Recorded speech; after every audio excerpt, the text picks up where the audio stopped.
welcome to Behind the Whites Series 2. Yes, indeed, we're back for a brand new series as we get ready for the upcoming 2025-2026 season for, of course, the one and only Bolton Wanderers. I'm Jim Bailey, and alongside me, we've got Chris Hyder and we've got Pete Johnson, at least on a temporary basis until we sell him down to Colchester. Yes, indeed. Because the transfer window is open. Like Aaron Collins, I'm taking a step down. There you go. Although not in real career terms. So no, there you go. It's slightly different terms to Aaron Collins. It is. Yes, indeed. A progression. Yeah, and we will come to that. Don't you worry about it. But how have you been, boys? How's the break been? Let's a little bit of any other business early doors. I forgot which team we covered on this podcast. I know, yeah. I'm glad you've got the shirts here because Yeah. I forgot. I thought we were a Wigan podcast when I came by. Oof, imagine. So good job he's leaving. It's been a while. But yeah, nice break. My garden's looking lovely.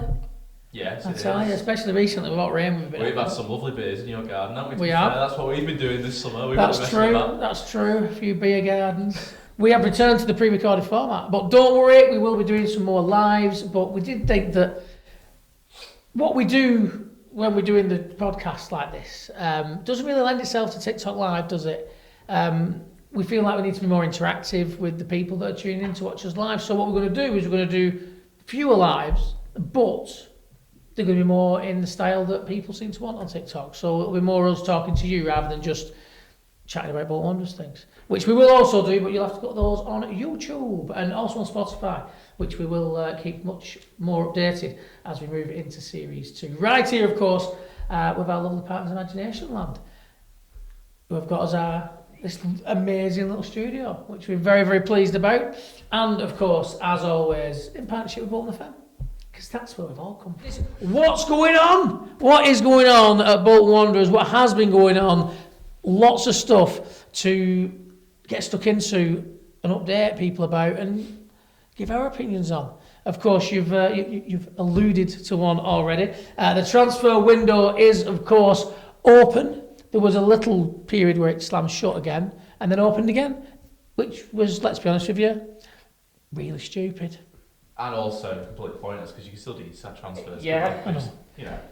Anyway. There you go. Didn't stop Bolton, did it? The Bolton machine ploughed on. It did indeed. Plenty in so far and more expected, of course. Teddy Sharman-Lowe, goalkeeper from Chelsea, a loan deal there. Of course, we have previous good and bad experiences with loan goalkeepers. So hopefully it'll be more the James Trafford ilk of loan goalkeeper. Sam Dalby coming in from Wrexham as a striker. That's a permanent deal, but the rest are permanent deals, of course. Charlie Warren, a striker as well from Felixstowe and Waltham. That was a very intriguing one. Xavier Simmons, a midfielder from Hull City, and Richard Taylor, centre-back and left-back from St Mirren, so a versatile defender.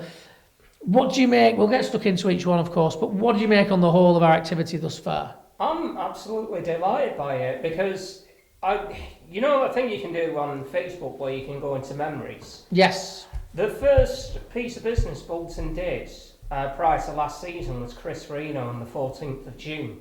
By the time we got to the 14th of June this year, they'd already got 4 players in. Yeah. So the way I see it, I'm absolutely delighted with how quickly Bolton are going about their business. Yeah, it seems well planned and professional, doesn't it? Yeah, I mean, I agree with Chris. It's nice to get the signings in early. I'm not sure that's always an accurate metric because remember this time last year we were all envious of Rotherham, weren't we?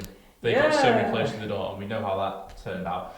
I think also you look at the stage we were at last season, we just lost the playoff final. We were kind of the team who was, apart from Birmingham, perhaps most expected to challenge promotion. We were 4 years into the Ep1 project. We were dotting the I's, crossing the T's in terms of how we wanted to play football. New manager now, new system. I think it was always going to be the case that we're going to see a bit more transfer activity and probably a little bit more urgent transfer activity this time around, just because we're at the start of a new project, aren't we? We are tearing up the rule book and we are starting again. And clearly Schumacher's come in.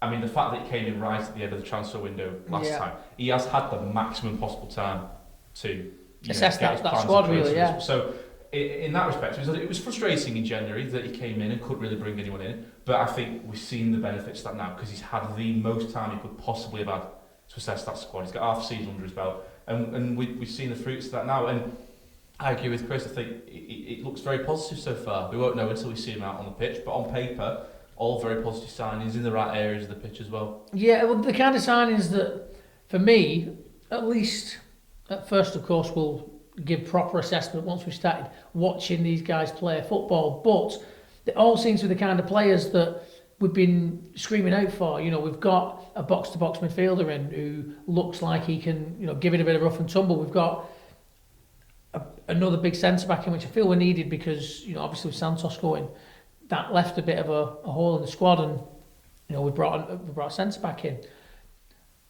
A big out-and-out striker, like a proper centre-forward he brought in, and I really like the idea of bringing in the young lad, to be honest with you. The young striker from non-league, he's been tearing it up down there at Walthamstow. 34 goals in, was it the 8th tier, I think? Yeah, so it'd be very interesting to see how that progresses. And you never know. From Wickham as well, he came from non-league, didn't he? And he could propel us, Jamie Vardy style, to the Premier League Championship. Indeed, yeah. No, I agree with you. I think looking at those, I think the Xavier Simons one is probably the most exciting one for me personally, because I saw you nodding your head when Jimmy said it. Then that box-to-box midfielder, that, you know, he's going to bring that dynamism, that energy, that physicality. He's a central midfielder. We've been crying out for so long. Who's not a number 10. Yes. And I think that in itself is like. He's effectively an old-fashioned number 6, isn't he then? Yeah. I suppose so, but I think rather than what we kind of saw towards the end of the Ever era, which was, you know, one of the more baffling things, and maybe as the sign things were starting to go a little bit awry, we were stockpiling kind of wing backs and number 10s and, you know, positions where we'd already got plenty, and probably weren't the positions we necessarily needed to strengthen. But now, you know, we have been crying out for a holding midfield. We've been crying out for a proper centre forward. Because the ones that we've tried with probably haven't really worked out in the way we'd wanted to. No. We've replaced Ricardo Santos, obviously he's gone. Gethin Jones has gone. We're looking a little bit light defensively at the minute. So we've tackled that by bringing Richard Taylor in. We're actually strengthening and bolstering in the positions that we need to, which that's what it feels like, as obvious as it sounds, and obviously it's like, yeah, of course they are. It's not what we were doing. Yeah, it's not what we've been used to for a while. We've been looking for at least 2 years a replacement for MJ Williams for Kieran Lee. Yeah. We thought Scott Arfield might be the answer last year, and it became quite quickly that it wasn't, sadly, the case. Yeah, because we weren't playing in Scotland. Well, it was a gamble. But for me, with a position like that we clearly so badly needed, you don't gamble on an old fella that you're not sure if he's going to cut it at this level or not. You need someone in the door that's going to be, I know you're going to perform at this level, get out there, do the job. Because if that gamble doesn't pay off, then you end up in that position where, we've still not really got anybody suitable. And that's, I feel, where we ended up. And, you know, fair play to Arfield, you know, as they say in boxing, Father Time is the only real undisputed champion. It is what it is. And he's gone, played in Scotland and done very well for himself, and I'm sure he's really enjoying his football up there. And well, he's going to be a Premiership player next year, isn't he, for Falkirk? Yeah, so not bad. But you know, it's no secret that the Scottish Championship is not of the level of the English Football League One. Yeah, we had a few warnings, didn't we? Because before Harry Kane was, and I was, probably this time last year in a similar position to where we are now, thinking he was the exact sort of player that we needed. But he'd just come off the back of a short stint in Canada, I think in the MLS. Before that, he'd been a bit of a bit part player towards the end at Burnley. And there were warning signs, kind of in footballing circles from people who'd seen him play, saying, I'm not sure he's still got it in him. And, it's not always a given that players leave clubs on good terms. No. It's Aaron Collins clearly hasn't left Bolton on particularly good terms, in the eyes of the fans. I've cooled down on that a little bit. Scott Arfield came in with a lot of people from other clubs saying, I'm not sure you really want to go near him. But the signing, I think... I'm sure his experience helped in the dressing rooms with the younger players, but it didn't work, did it? My point is, you can get a sense of the temperament of a player, of the ability of a player, based on the reaction when they leave. And I think Richard Taylor, for example, from what I can gather, St Mirren fans were absolutely gutted that he left, but said he'd earned his promotion, if you like, to England, to the English leagues, to have a crack at that. I think Sam Dalby, from what I can gather as well, maybe run his course at Wrexham. They're kind of always bringing in strikers, aren't they? Like even Paul Mullins been out the door this week. Very kind of high turnover of strikers at that club. So he's left on good terms. Maybe he wasn't quite good enough to cut it, but again, parted on good terms. Yeah, I think they looked at him and thought he's realistically the way that Wrexham operate, the way that Wrexham have been going, the investment, the attention, everything they've got. I don't think they're looking at consolidating next season. I think they're looking at challenging again to try and get up to the Premier League, and they're probably looking at him thinking, well, he might not be that level of player, but I would, because if they were just trying to consolidate, I would think it was a very bizarre player to get rid of. Yeah, but they wished him well. Rob McElhelly commented on our post, didn't he, saying all the best, you've got a great player there. And absolutely. It's I just think they're aiming just slightly above where if we got promoted, where we'd be aiming at, right, we stay up and we consolidate this season, and I think he's a great player for that level. Decent championship level player. But Wrexham being Wrexham, they're not looking for decent championship players now. They're in the championship. They're looking at lower Premier League players. They're looking at trying to bring in top championship players who might be able to do a job if they get promoted, because that's obviously now their aim. And whether it's this season, look, if they don't get promoted this season, I don't think they're going to be weeping about it. But I think that they're going to be looking at challenging for at least playoffs, or at least that's what they're going to be expecting again, with the attention they're getting, with the draw that Wrexham has of having, Reynolds and McElhenney involved, and all the attention they get. The Netflix series is all of that, the American interest in them, the fact that they've got that platform to invest and to bring in sponsors and different revenue streams. Just means that when, whatever the division they're in, they're going to be trying to invest to be at the top of it, or as close as they can to being it. I think for the majority of clubs that wouldn't be the case. And so I think we're a little bit lucky in a way that he's been playing at a team like Wrexham, who, upon promotion to the Championship, are looking at players above that level. And so that we can then get a decent Championship level player probably in League One, hopefully to kick us up and get us promoted. It's unusual, isn't it? Or it's something you wouldn't have thought 3 years ago, that a player who isn't good enough for Wrexham would be good enough for Bolton. It just shows how football works, kind of momentum they've got in the project. But I don't have any problem with the Wrexham rise. I think it's great fun, and of clubs that could have happened to, and what Wrexham fans have been through for the past they do it for the right reasons 20 years or so before that. I think, and they've not just gone in and just splurged money. They've built and built and built and built, and I think it's been really fun to watch. And fair play to them next season, but hopefully we'll be nipping at the heels next season. Touch wood, we'll be up in the Championship with them. As long as they've not just skipped straight through to the Prem. Yeah, and then we can get some of the castaways again then. Hopefully, if we play it tactically. But no, you're right, everything you said I completely agree with. And we are in a position where we have kind of been beneficiaries of their rapid success, where they are constantly looking to offload these players who clearly, their recruitment, you've got to say, 3 promotions in 3 seasons, they're getting it right. If Wrexham rate a player, playing football manager, the chances are, if Wrexham rate him, he's probably pretty good. Yeah. It's just the way they're improving so quickly, he's fallen down the pecking order. But yeah, because their expectations don't just go up with them; they leap 2 steps ahead of where they would be as a normal club because of the way that things are working for them. I think it's a great signing. He's one of those that I think a couple of the signings, I think people could be forgiven for saying, well, let's wait and see because, of where they've come from and whatever.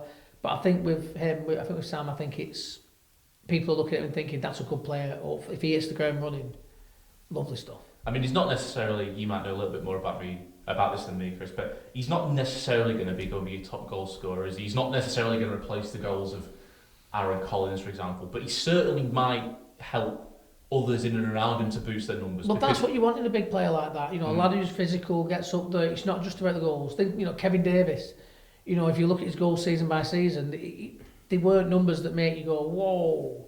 You want to look at more recent seasons. Kachunga and Bodvarsson didn't score a lot of goals. No, but they ended up being pivotal for what they were, and ended up contributing those worthwhile goals. Well, I think Bodvarsson is another good comparison because, again, wasn't necessarily banging him in week out, but the way he could hold the ball up and bring other people into play and get the flick-ons and nod it down for people.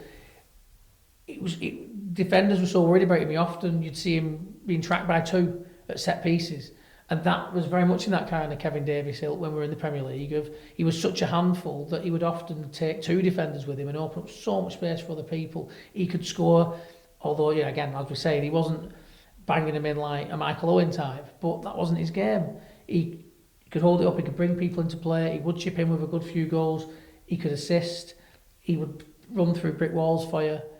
He was everything that the archetypical English centre-forward was. And if he could do anywhere near the same kind of job at this level, then we'll be all right this season, I think. Teddy Sharman-Lowe, just talking about him, he's come off a great campaign for Doncaster Rovers, won League Two title, 13 clean sheets. He's part of the England squad that, well, at the time we're recording this, are through to the final of the Under-21s Championship. So well done to that, boys. Yeah, that's my Saturday night. One Teddy lad. It's Germany or France in the final. It's a grudge match either way, then, isn't it? Easy. We'll smash them.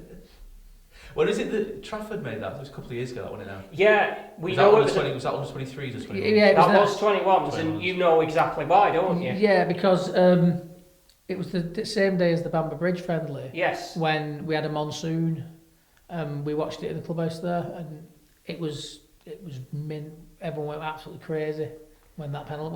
When he made that double save at the end, everybody went absolutely crazy. I knew instinctively off the season he just had with Bolton.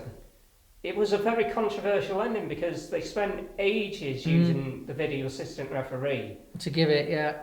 And I was absolutely. I looked. Oh, it's Trafford. Bricking at me, but I could barely watch.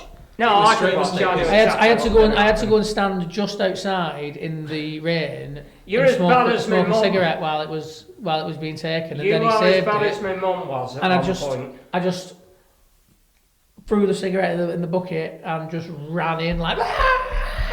It was weird, wasn't it? Because I would not really have been that bothered. I was just so much more invested in it because it was Trafford. Yeah. It was Trafford. Yeah. No, great absolutely. Days. And basically, it's been the Brighton keeper James Beadle who's been between the sticks. Sharman Lowe is part of the squad, so it'd be nice if he comes into Bolton. Absolutely, and it'd be another positive experience for him, and keep him ploughing in on a high as he starts the next little part of his journey at Bolton Wanderers for at least the season. A bit weird when a piece of transfer business has been reported and Romano's doing it. Admittedly, it was to say, Teddy Sharman-Lowe's agreed a 2-year deal, he's off to Bolton, here we go. And that was it. Yeah. I missed that. Bolton got a shout out from Fabrizio. Yes, they did. Oh, see, we are, even if we're promoted, we are still moving up in the world. We are. We're on his radar now.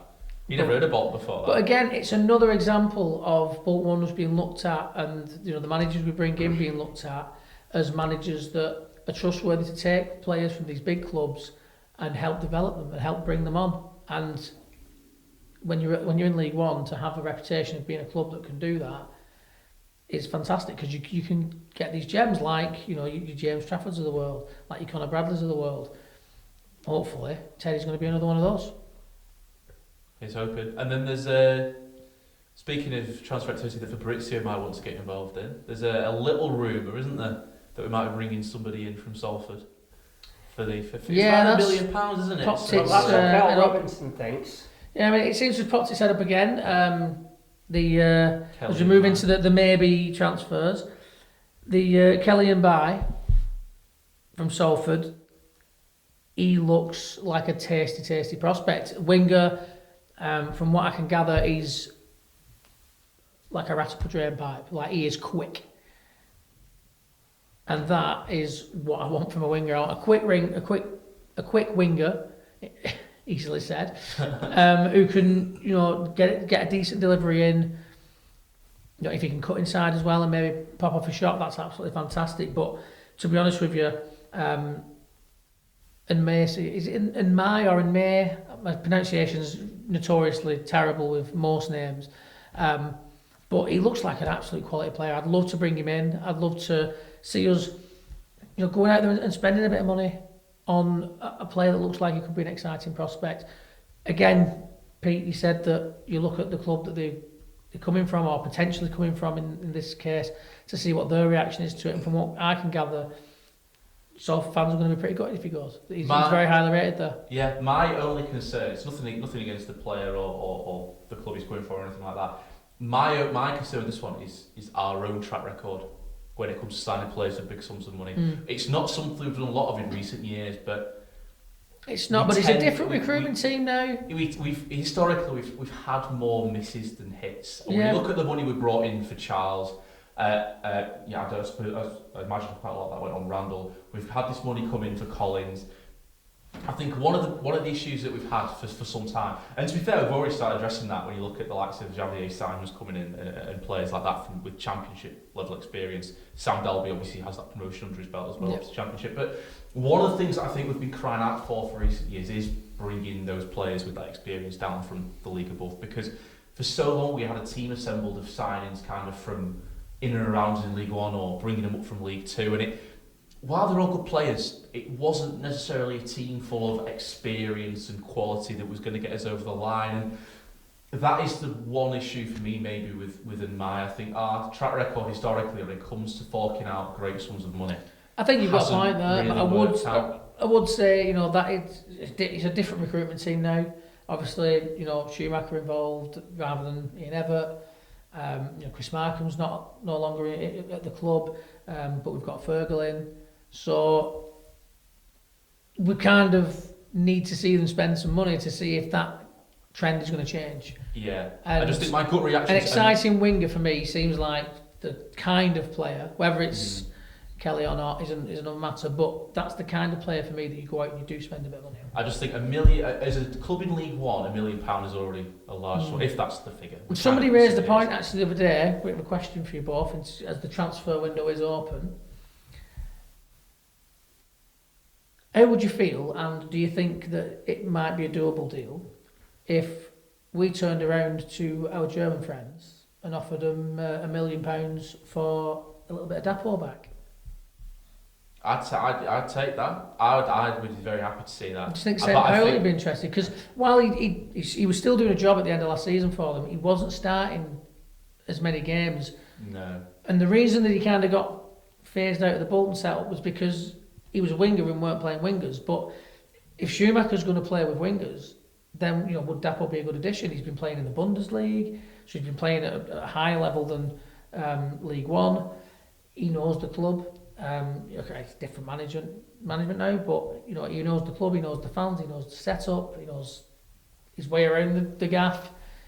I think it could be an interesting thing, and it's not that I'm saying I've heard a rumour that it's going to happen or anything like that. Just somebody asked me the question, and I was like, that's a very interesting prospect, because it wouldn't shock me if we went to St. Pauli and said, do you want double what you paid us to take him back? Yeah, I mean that's. And I think the fans would love it to see that. That's the point we've been, or the kind of discussion that we've been having, really, isn't it? If you've got £1 million to spend on a winger as a League One club, is it really the most sensible thing? Is it as a club in the third tier to spend £1 million, which is already a lot of money, just to get a player from League Two? Yeah. That to me, on paper, doesn't make a lot of sense. And if it's a special talent, which he clearly is, then that's an exception. Yeah. Compare that to £1 million for a winger who's a proven quantity at our club and has played top flight. And I know the English football pyramid overall is streets ahead of all the others, but let's not disrespect the Bundesliga.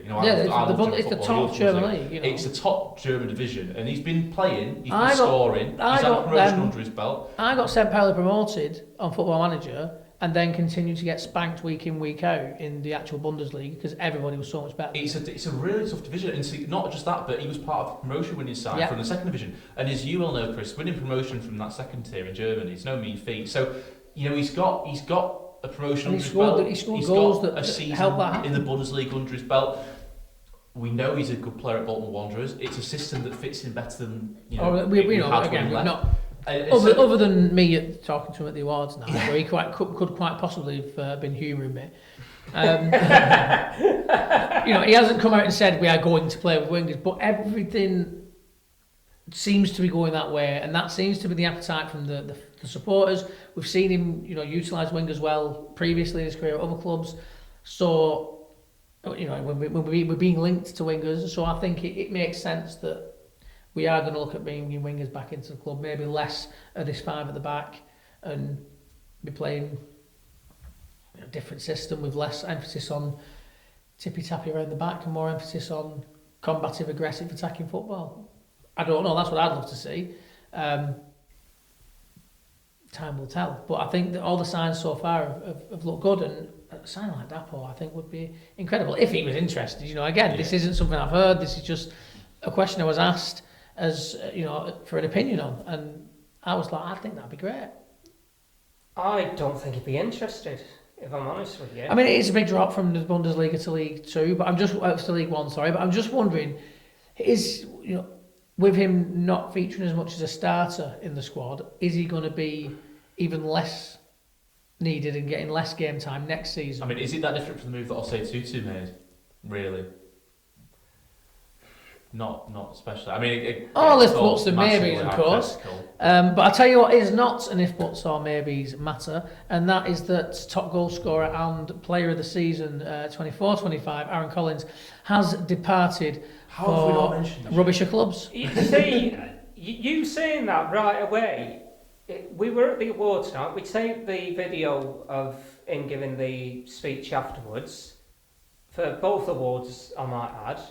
And the fact that it's not even been 2 months since that happened and he's already gone, I found that absolutely it's mad, isn't it? I mean, it is. When I first heard the news, I was like, get away. Yeah. Everything about it just seemed like nonsense. Like, why would we be selling our top goal scorer? Why would we be selling our player of the year?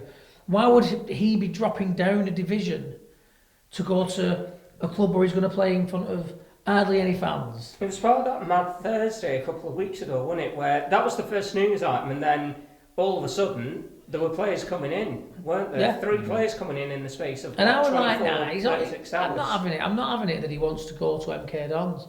I'm just not having it that he wants to go to. Look, as much as it's a wonderful thing to claim, being the country's foremost Wimbledon tribute band is not what I would be looking for if I was a player that had played last season in the top half of League 1, was a top goal scorer for my club who probably underachieved, yes, but up until late on in the season was still chasing for that possible playoffs. Probably should have made the playoffs, and you're the top goal scorer of that team, you're the player of the year for that team, and you're going to drop down a division to a plastic club that no one else in the country really likes, who shouldn't exist. It just, I just don't get what I'm like. Where's the professional ambition? What is he? I assume there's more money in it for him, but where's the professional ambition? Because for me, at that age, you're dropping down a division like that to take the money. You're saying, well, I'll take the money because I don't think I'm actually going to ever play above League 1, and I've already done that, so why not take the money? However, as the days moved on, Schumacher did come out and basically say that he told Aaron Collins that he was restructuring the way that the attack was going to be set up, and that he might find his opportunities limited. And if you're the top goal scorer and player of the season for a club, and your manager comes to you and says, yeah, there's a chance that you're not going to play so much next season, my first thought is like, I'm working to go and play football, because I'm not being messed about here. I've just been your best player and you're telling me that you're not going to play me. I can understand why maybe he's like, right, well, wherever, let's just go somewhere. And then if somebody comes in and says, yeah, you're going to drop a division lower, but there's a decent pay rise in it for you as well, and you're thinking, well, I need to get out of here because I'm not going to play, right, fine, yeah, I'll come down there, it's closer to my family, I'm getting a bit more money, and I'm actually going to play the football. I would have, if it was me, I would have liked to think that I'd back myself to be like, to be saying, well, either I'll fight for my place in the squad, or I want to move to this division or equivalent, because I'm not dropping down a level. But at the end of the day, it is what it is. You don't want to be around, I'd imagine, as a player at a club where the manager's kind of told you, like, you're not particularly wanted. Not that I think he said, I don't want you, sod off, but he clearly made it clear that his chances were going to be limited. The manager's come out and said, I've told him that his chances were going to be limited. Can't really argue with it. At the end of the day, you're not wanted. Where can I go? there's rumours, and I don't know, we've not had any confirmation, but there was rumours that there were higher level clubs came in, but we said, look, we're not selling you to a club in this division. We don't want you coming back and biting us on the backside next season, which I kind of understand. So he's gone where he's gone. I think it was well handled by all parties, Yeah. in fairness. I think obviously the fans of this club probably right to question his ambition and Yeah, well, I his think integrity. until you get the context a few days later that Stephen Schumacher's basically said, well, you're probably not going to get that many games next season. Until that point, it seems very bizarre. It It seems like a very bizarre move. Like, why would you leave a team that are considered to be a team that are going to be gunning for promotion to the Championship next season to go to a team that, all right, they've recruited well, they might well be pushing for promotion up to League One next season, but then you're still back where you started and probably looking at maybe a mid-table or consolidation finish. You're not going to be looking at immediately challenging promotion, I wouldn't imagine. So then, you know, what is he, 29? 28, 29? So then he's going to be 30 or 31, and suddenly at that point, if they do get promotion to the Championship, are they going to be looking at Aaron Collins and thinking, well, we're going up to the Championship now, do we need better? And he finds himself in the exact same position, and still doesn't get to play in the Championship. I think we've moved ahead of the curve a little bit. Thinking about it, Collins, he came in January last year, and I think that signalled the beginning and the end for Dion Charles. And the ironic thing is, when Charles was signed in January of 2022, I think that signalled the beginning and the end for Dapple.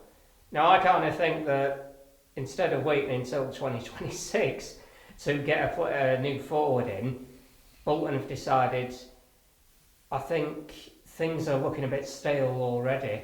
Because what was Collins' record like after Schumacher came in? I don't remember it being that great. It felt as though the majority of his goals occurred under Everett. Yeah, they did actually. I saw the stat earlier. I think he only scored 4 goals after I think that's Schumacher started to manage the club.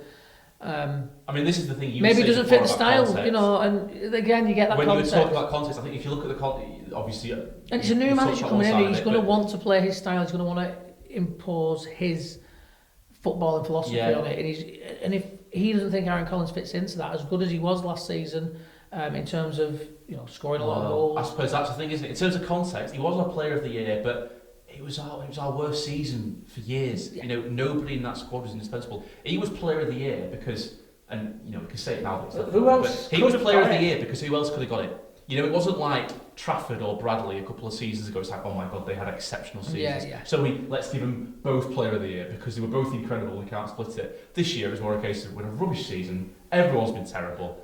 Collins has been the best of a bad bunch, and he was not. In terms of what he brings you quality-wise, by no means whatsoever is he irreplaceable. I think. No, well, nobody's irreplaceable at Bolton Wanderers Football Club because everybody has a price on the head, and if a club come in and say, this is what, you know, we will offer you X million or X £100,000 or whatever, and that is on or above the value that the club have put on them, just because of the financial situation we're in, and we're not, you know, desperately falling to pieces, but any club at this level, other than, you know, a Wrexham or a Birmingham or, you know, a club that have got a ridiculous amount of money for the level, has to operate like that. Every player has a price where they will be allowed to go. No player is indispensable because you can't afford them to be indispensable. Yeah, no, I agree completely. And I think when you look at his departure and what that could mean for arrivals, I think the possibility for a net benefit is huge. I think you look at the price tag that he's coming for, the players we've already brought in. I think there's talk as well, and Chris, you spoke to Schumacher last week, so you probably know better than me. But it is likely, now we've kind of brought in these 4 or 5 players, there's obviously ambitions to bring more in, but from this point onwards we are going to have to start selling before we start recruiting further as part of the overhaul. And if Collins is an enabler of that, and his departure is, you know, one of the factors, one of the money spinners that allows us to bring more people in further down the line, I'm absolutely content. I think that's a sacrifice that's absolutely worth making. You'd imagine he was one of the higher earners at the club. Yeah. So that's wages off that can be reinvested. We've got some money in the coffers to then again reinvest. So, as I say, I was caught off guard by it when it happened. I was fuming about it when it went through. And then I've just kind of calmed down and again got that context, looked at it and thought, you know what? It is what it is. See you later. Enjoy playing in front of 12 people and a dog that's more interested in the pasty on floor. And we'll do what we're doing and you can do what you're doing. And he's reunited, of course, with Geth, isn't he? On my list, Southwood to Bristol Rovers. Kind of all started barreling out today. Yeah. Of course, we've brought in Teddy from Chelsea. I don't like the idea of only having one keeper that's considered first choice, first team quality, but we've got Hutchinson who'd been coming through, so maybe it's time for him to be given an opportunity to be more in and around that squad if Teddy's going to be the first choice goalkeeper. I think it's a little harsh to write off Southwood. I think he's been quite good. Yeah. Again, if the money's right though. If the money's right, and there's going to be a chance to talk to that player. Plus, there's plenty of time in the window to bring in another keeper if we do need to bolster the numbers in that area. So, I would be slightly disappointed because I quite liked him. I thought he was a good goalkeeper, decent shot stopper, very good distribution. He didn't seem to make a lot of horrible howlers. I thought he was very unlucky to lose his place towards the end of last season when Schumacher wanted to give Baxter a proper run out, get a proper look at him. Baxter then had an absolutely scintillating game. And then the next game was dog rough, but it is what it is. And then Southwood gets his place back. When he's missed 2 games, he's missed 2 chances to impress. But it is what it is. I think, again, as Pete said, if the money's right, and we're going to sell that player, or at least they're going to get the opportunity to talk to the club. With other keepers coming in, I could see maybe why you might be like, oh, I'll go on then, I'll take the move. Because, again, especially as a goalkeeper, your opportunities as a second choice are going to be slim.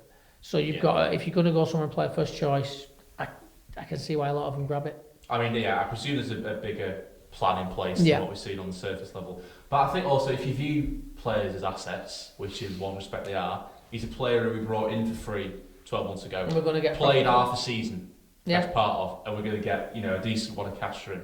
So from that perspective, if you're making that sign on Football Manager, you're rubbing your hands to delight, aren't you? Yeah. Really, just from a pure numbers perspective. From a financial fair play perspective, it's fantastic because it's, like you say, that is pure profit on the balance sheet. So that makes sense. I wouldn't be, I'm not going to be devastated if he does go, but I will. It was one that caught me a little bit off guard today. I wasn't expecting to see him go in the window, especially with Baxter going. I didn't think we'd see him go. But again, if the money's right, he's only got 12 months left on his deal. Cash in, I suppose. Is what it is. Pre-season camp will be starting next weekend. The lads are jetting off to Spain for a nice little bit of warm weather training, probably a little bit of R&R as well.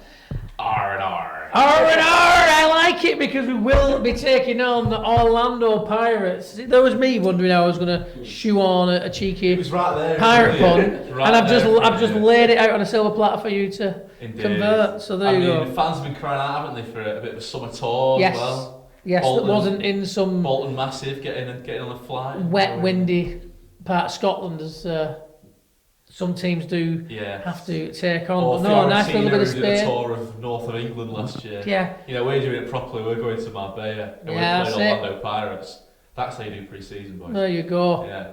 Bit of Marbella sunshine, bit of Orlando Pirates. Yeah. Back home for do promotion. Exactly. Lovely stuff. But yeah, no, it's good to see the club again taking these steps. It's a good sign when your club's going off for a pre-season tour abroad because you think, we must have a little bit of. We're clearly, secure enough to be throwing some money at a Spanish holiday. Yeah. So. And teams willing to go to Spain to play Bolton as well. Yeah. Orlando Pirates, they don't have to say yes to that friendly, do they? No.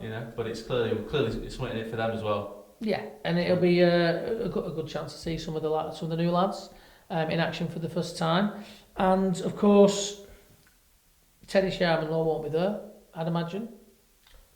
Because depends on when the friendly is. Well, the final is this Saturday. Suppose. Yeah, that's true. Yeah, it's a week before they set off. Off by that yeah. He probably will be there then. There you go. He gets to join in the jolly as well. Wonderful stuff. And I think the trips like that are going to be big for getting the lads to gel together as a unit. The newer lads coming in, getting into the more the social side as well as the football side, because the closer they are as a group of lads, the closer they're going to be as a team, and that's going to help tremendously. I think on the pitch, when team spirit's high, there's good camaraderie within the team. It shows on the pitch, and if things are disjointed and the players aren't meshing in the social groups and whatnot, that also shows on the pitch. So get them out to Spain, get them having some fun. Maybe a couple of sensible beverages on one of the nights. I'm sure would go down a treat. Maybe some karaoke, bit of prize bingo, and then Orlando Pirates getting it all serious. If they do karaoke, please put it on your socials. Oh, I'd love that. Final point of the episode. The Virtue Trophy opponents have been announced. But not the Premier League one yet as we record this, because why do one draw when you can bugger about doing 2 draws? Or technically 3 draws. 3 draws! Or is it... 10 draws next season we want. 10 separate draws. Well, each team drawn separately over a month. It's going to get bigger and bigger and bigger. The Virtue Trophy. It's where everybody wants to see the draw. What is the point? Do you know what's bizarre? Just do it all at once. At the time of recording this, we get the fixtures for the Football League programme. Then they do the first couple of draws for the first 2 rounds of the League Cup, the preliminary round and the first round proper. We've done 1 draw already for the Virtue Trophy. The Virtue Trophy group stage gets a draw, and then they go, oh, and by the way, here's the Premier League under-21s teams. Just do a generator. Like, who cares about why are they separate? Just... Everything they did today, they could have done tomorrow and just had, here's the teams that are in it, and here's the draw. Rather than, here's the teams that are in it, except a few, and here's the draw. And here's the teams you already know are in it, but we're going to draw them separately on a different day. Why? I've thought of a way to make it better, the Virtue Trophy draw. And it is because, it's all local, it's kind of regionalised, isn't it? What they should do is do it Eurovision style. Ooh. The draw. So everyone, you have a big vote, every club's fans vote which teams you want to play, and then one by one they add all the points up, and then whichever the top few teams are that your team votes for, they're the teams you get to play. So all the Bolton fans can vote for a Wigan away day, an extra like Blackpool away day maybe, and you can just vote, because the group stage nobody really cares today. So it's inconvenient. Even though this episode hasn't been released, it is inconvenient, you're right. But even though this episode hasn't been released yet, there's probably already somebody at Great Manchester Police going, stop this idea now. We do not want loads of local derbies in the Virtue Trophy, please, because that's going to be a nightmare. It was a little bit of spice, I think, as Chris Eubank once said. Make it a little bit more exciting. Yeah, and if you're doing it over 2 draws, I mean, come on, all ideas are apparently good ideas these days. So. Yeah, I think that just do it all at once. Come on, let's stop messing about. But anyway, regardless of that, we can't tell you what Premier League team under 21s we're going to get. Which Premier League team under 21s we're going to beat, because we're an under 21s team, and we generally tend to beat them. Except last year. When we won it, we beat 2 under 21s teams because we played one in the knockouts as well. Yeah. So some of the Villa players last year were in the Champions League squad as well. Who we'd beaten in the previous year's tournament. So, it all comes around. But Rotherham and Oldham Athletic. Now, Oldham Athletic, I like that. I've got friends who are Oldham fans. Of course, we've got Harlan on the team, who's a City fan, but pretends that he's an Oldham fan. I mean, he was. I'm only joking. He was brought up there. He loves both teams very, very dearly. But you've got to have a bit of fun, haven't you? But no, I think it's going to be fantastic. And having that with Harlan, having a bit of a giggle as that game comes up, and covering that game, of course, on Bolton FM, I'm sure we're going to have Harlan in for that. Park. Yeah. It's there. If it's Burnden Park, I would love us to do a full-on outside broadcast from there, because they've got that pub at the corner of the ground, haven't they? Yeah. Do they? Right, how cool would it be to do Wanderers live from a pub connected to the ground we're playing in? It'd be very FA Cup draw, wouldn't it? Yeah.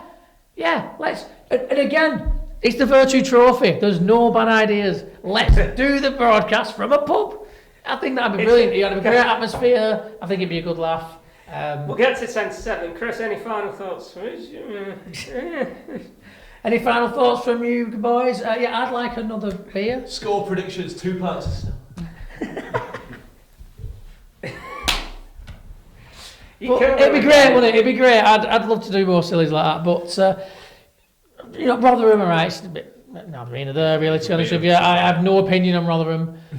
Negative, no positive. It's just a game that's going to happen. Yes. We'll cover it and we'll enjoy it if we win, we won't if we lose. Exactly. But Oldham, that's a good fixture, a good northwest fixture. a bit of a local game, and a team that have just come up, of course, Yeah. in that very exciting playoff final win to get themselves back into the Football League, back into League Two. Unfortunately, my second club, my family's kind of adopted second club, Rochdale, didn't manage to get themselves into that final, because if it were Rochdale Oldham, that would have been an amazing final. But sadly, they're going to be spending another league campaign in what was the conference, is now Vanarama? National League. Yeah, Just Vanarama National They're not League. sponsored anymore, though, are Are they? they not? Not As from of next year. Yeah, as of next year. No, so it's gonna one be more something season. different. One more season as as the Vanarama National League, but Oldham did manage to get themselves up, and they're a great traditional club. They've gone through a really torrid time over the past 30 years, and it'd be great to see them, marching back up the divisions alongside us. And the first step is going to be getting slapped by us in the Virtue Trophy. So there you go. We started the banter early as the season's nowhere near done. We don't even know what date the game's going to be played on, where the game's going to be played, but we're going to slap them. Yeah. There you go. And that is pretty much that for episode 1, series 2 of Behind the Whites. While we've still got Pete Johnson. Yes. You'll still be here for episode 2 next week, won't you? I presume so. Although, if we don't sign anyone between now and next week, and we've not had any more fixtures announced, We might struggle to talking about yeah. terms and stuff, won't it? So, and my hair being as good as it is, I might not have much to contribute to that. That's true. So, But if that is the case, then we'll have to think of something fun to shout about on that episode. But yeah, until then, do of course like, share, subscribe, get on all of our socials. We'll throw some clips out, I'm assuming, on TikTok this week. So keep tuned. So you can cut that. So stay tuned, and as always, stay behind the whites. We will see you later.